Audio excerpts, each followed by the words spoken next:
Welcome back to the Wizard Shop, and you guys in the comment section have been really yearning for this Jeep, and here it is. We're going to talk about it.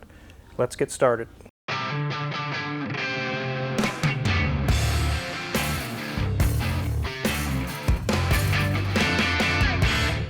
So this is a 1983 Jeep Gladiator. It is in very nice shape.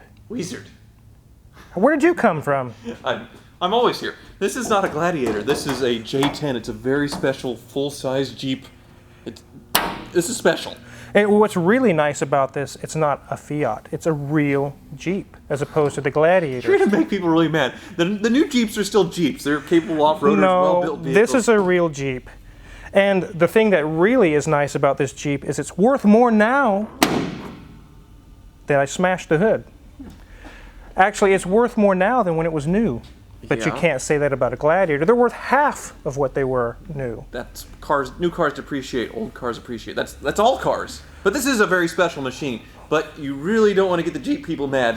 You need to be very careful here. Okay. You don't mind BMW. BMW people stepping on them, but Jeep people, that's like a religion. See, this is a real Jeep. Yeah. AMC Yes. Jeep. Yes, and this is. Oh. This is nice. So we're going to take a look at this Jeep, let you guys check it out, and it's here for a specific reason. There's nothing broken. It's actually being modified. So let's take a look around this beautiful Jeep, take a look at the interior, underneath, and we'll finish out with why it's here under the hood. So starting from this end, I can tell you as we get to the other end, there's really no dents in this thing. Patina. It has patina. Original paint. It is. Oh, Oh, don't do that. Oh. It might have COVID on it. I love patina. Okay. Don't you love patina? I don't taste patina. You taste motor oil. Yeah. You taste every kind of fluid on some, but you won't taste old paint. I suppose you won't get cancer from that. No. Oh, it's beautiful. It's just roachy enough to be cool, but not roached. The body, there's no way it came from here. It must have come from the south. It's actually from this area. And really? You're right, it's not a Gladiator, it's a J10 four-wheel drive. Four-wheel drive. With the lockers. Yes. Locking hubs up front, yep. And there's the patina you're talking about. Oh. It's nice. So cool. It is. It's a really cool Jeep. You want it? I want it. I don't know if the guy will sell it. I want it. Well, the story the guy gave me, he's probably not going to sell it. We'll talk about that here in a minute. But no dents, no rust. Take a peek in the bed, Mrs. Wizard.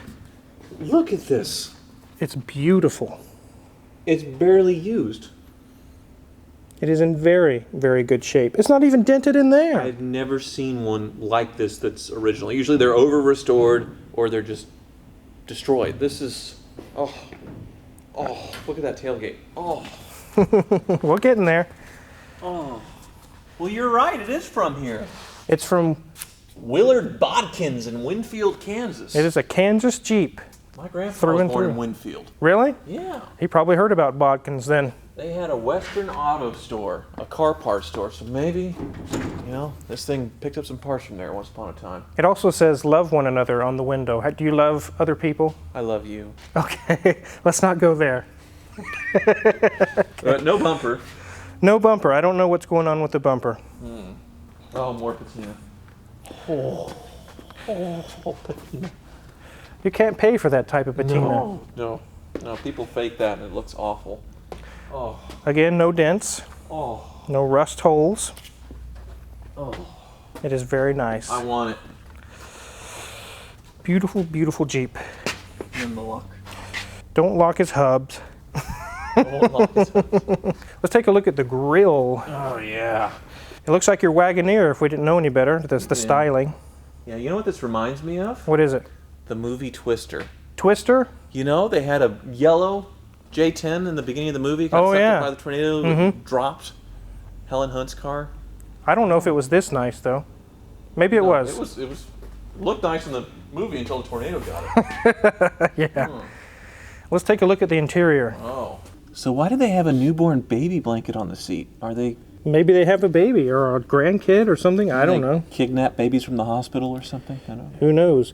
There's a lot of parts here, and as soon as I tell you guys the story when we get under the hood, it'll all make sense why there's pieces laying in the floorboard, but it's in pretty good shape. The dash is really nice. And there's a box of parts. Penne Rigate. Penne Rigate. This guy's done some of his own work to this truck. It's a pretty well equipped J10 because it has power seats. I see the air conditioning over there. And it has the engine turn binnacle there. Oh yes. Some of them are wood. The other one we have in the shop is wood tone. Yeah. That one is engine turn. And bucket seats. This is about as fancy as you could get one back in the day. It has the typical, like they all do, the lenses fall out on the gauges. Yes, you fixed that on mine. Mine's an '84 Grand Wagoneer. The SUV. The other Jeep that's in the shop has the same issue. Look at the carpet. I know. Wow. It's like new. Maybe it is new. I don't think that's original. No, because it would have had the teddy bear kind of carpet, bear, the shag in it. I would imagine. Nice headliner. Yeah, nice headliner. Very nice. Let's lift this beast up and look underneath. Okay. And then we'll go to the hood. 360 time.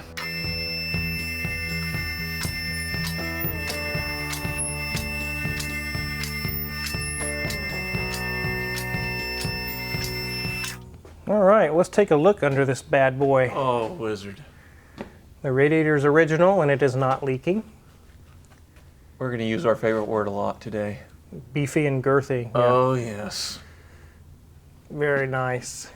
Yep, look at that beefy axle. Oh. You wouldn't want to get hit by that if you were a raccoon in the middle of the road. No. It's been sitting for a while, I can tell that with the rust. Yes, but it's not rot. Right. Nothing really loose there. The shock looks good. The engine's, look at that, it's dry. Yep. There's a little bit of seepage, but it's not bad. There's our oil pressure cylinder. That's all in good shape. Let's check this wheel out over here. Nothing loose there. Shock looks good. Check this U-joint. That's normal in the transfer case there. Nothing loose. There's a little seepage from the transmission pan I can see. It's red fluid there. Let's see, make sure it's... Yeah, that's transmission fluid. You'll try that. Mm-hmm. But you won't lick paint. No, I don't lick patina. Oh.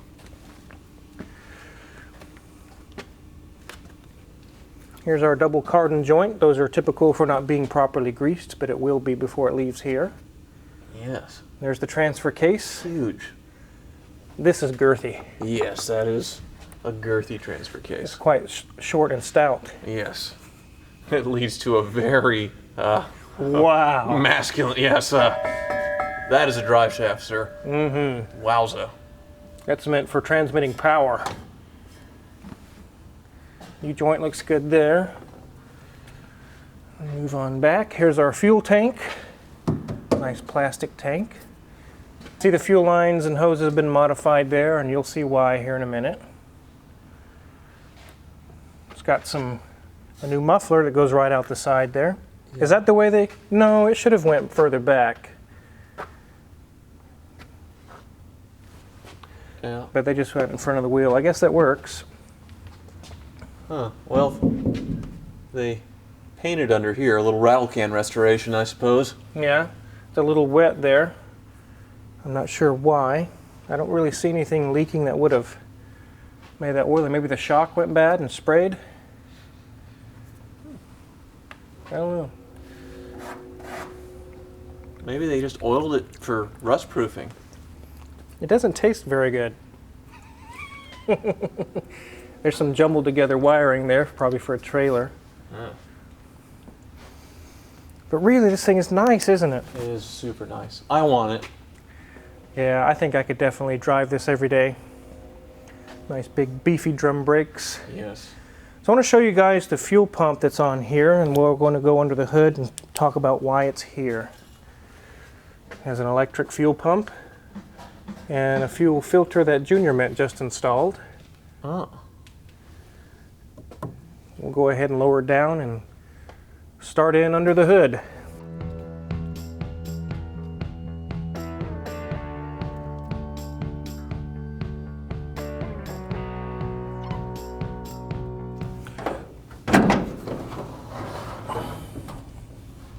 Well, hello there.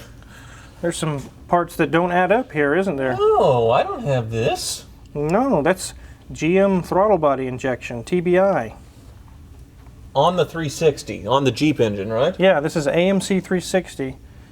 But the guy who owns this actually went through and wired in throttle body injection off of a General Motors, hence the fuel pump that we just saw. He also changed it to an HEI distributor from the original Motorcraft distributor.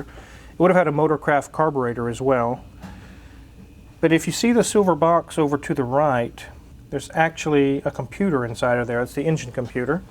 This is a baking pan. It looks like a baking pan. It does. It is a baking pan. You could cook a cake in there. Brownies. Special brownies. Special brownies? Yes. No, we're not going to cook that in this Jeep.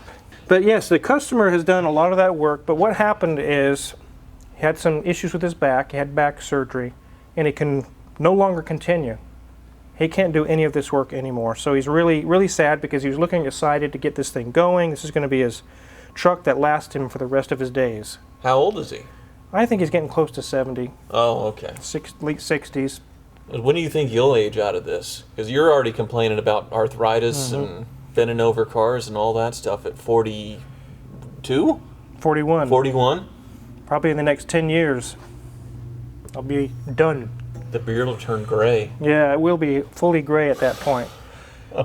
Normally, I wouldn't take on something like this. The customer called and said that he's got this halfway done, and usually they're not done very well. But this one was done very well. And the icing on the cake for me was, he said, here's $1,000, here's $1,000, and if you need more, just give me a call. Wow. That's how I like to do these conversions. That's when I say, yes, I give the green light. He's not searching on Rock Auto. He's not searching on parts places trying to undercut me and trying to take my profit away. He just says, here's the money. Please finish my project. Well, I'm glad that you're getting to know how to do this because the carburetor setup on these is pretty annoying. Cold starts, I have a hard time with the Wagoneer. Hot starts, I had another Wagoneer that had problems with that. They would vapor lock on hot days sometimes. Yeah. It's pretty annoying. So if you get good at this, I may have you do it to mine. These are easy. The GM throttle body injection is super easy to do. Looks like it. The pump that's on there is about 12 or 13 PSI. It's not 40 or 50 that's crazy. That's all these systems need is about 12 or 13. It makes them happy and they run. So we'll be able to finish up the fuel lines. We need to finish up maybe some wiring. We need to get his timing dialed in and get all that done and get it running. That's really all we got to do and finish up what he's done. And it's a good driver. Yeah, it'll be a nice vehicle for him. Yeah, has AC too. Look at that giant compressor. And a big York compressor. It's not locked up. That's good. No, that probably takes away about 30 horsepower when you kick that on. It probably does. So this throttle body unit would be something you'd see on an 87 Chevy truck, 88, somewhere around in there. 350 or 454 would have the same type of a setup. But when this is all done, you won't have to worry about the choke or the hot starts you mentioned. It'll start right up in the cold, and it'll start right up when it's hot. Yeah, just sprays right out of there. Yep. Yes. Sprays directly into the throttle bores. It doesn't need a crank sensor. It doesn't need security chips. It doesn't need special programming or anything. It's very, very simple to do. Probably helps with fuel mileage too. I think it will, yep. So as you can see in the background, you'll see a blue Wagoneer. It's also getting a similar fuel injection setup. Not really a GM throttle body. It's going to be a different style, a different brand, but it's getting basically the same kind of upgrades. And what I really like about these eras of Jeeps is they're not cheap, flimsy Italian unibodies. They're beefy, girthy. We just saw how beefy and girthy it was. Yes. You don't get that on the new Jeeps. Well, the Wrangler is pretty beefy. Is it? Yes. I mean, I have to beg to differ because I used to have an '08 Unlimited, and I put jack stands on the back frame when I was trying to give it a lift kit. Right. I let the weight of the vehicle down on the jack stands, and the whole frame bent to the wheel, still touched the ground. really? Yeah, it was so flimsy. And that's the minivan engine ones, yes? Yes, that was a 3.8, Couldn't get out of its own way. basically. Yeah, well, Jeep isn't what it used to be. But they had no competition up until now. Right. Now the Bronco is out. I wonder how much that's going to hurt with the Wrangler sales. Because right now that's our only choice for like a purpose-built SUV off-roader. Right. Now, I mean... It'll be interesting to see. But I definitely like these girthy ears. These are very, very heavy-duty. The blue one that's in the background, the engine's out of it actually, is off being rebuilt. We've got the carpet out of it. We got it professionally cleaned. We're basically doing a small restoration on that one. It's going to be really, really nice. He also has seen videos of yours, and he wants to put the wood paneling back on his. It was taken off. I don't know when, before he bought it, and it was painted blue, the original blue, with some metallic added to it, but he wants the wood paneling back. Well, mine's going to come back here soon as well, so you'll have 3 of these in here. I know. Yeah, because I need to, I'm having a cold start problem, which maybe that's the solution. I would think so. Yeah. That'll be a really, really nice upgrade. Okay. Well, thanks you guys for following along and checking out these really cool Jeeps. These are real Jeeps. Wizard. Okay. Careful. And as you see, we got a lot more to go on this one to get it started, get it running, and finish out what this guy originally started and make it a running, driving, really nice Jeep for him. If you're curious what kind of tools we use to do these kind of jobs, check my Amazon affiliates, link in the description below. All my tools are listed there. We get a small cut, really appreciate it. And make sure you hit the subscribe button. You guys have really been doing that really well lately, and I appreciate that. We're getting close to 500,000. We're not that far off. It's 80,000, but that'll go really fast, I think. 500,000 subs. I never thought I'd get there. So. You're going to pass me. Pass you? Probably. I don't know about that. I've kind of done the same thing over and over again, and people are getting bored with it, right? I don't know about that. But anyways, thanks for watching.